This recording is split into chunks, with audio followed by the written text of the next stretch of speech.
今日同大家去深水埗玩具街尋寶。關東店係一間我中學時期已經去行嘅鋪頭。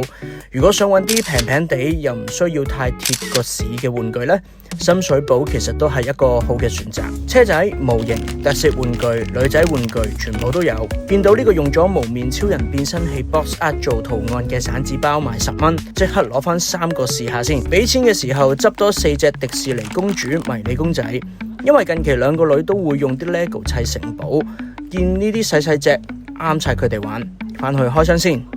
究竟抽呢啲係咪算係賭博呢？呢一包 Volume 3就有5款，自己呢就最想中到古家同埋時王，其他呢就係 W 啦、Build 同埋 Gavu。開係古家，再開係時王啊，再開係 W， 都唔錯啊。都係一個好簡單嘅散紙包，可以放下啲濕濕碎碎嘅嘢。而家買完啲 DX 玩具，個盒多數都係會抌咗佢。有翻呢啲用 box art 做圖案嘅商品呢，都係其中一個留念嘅方法。今日開住咁多先，深水埗有啲咩我錯過咗？留言話俾我聽。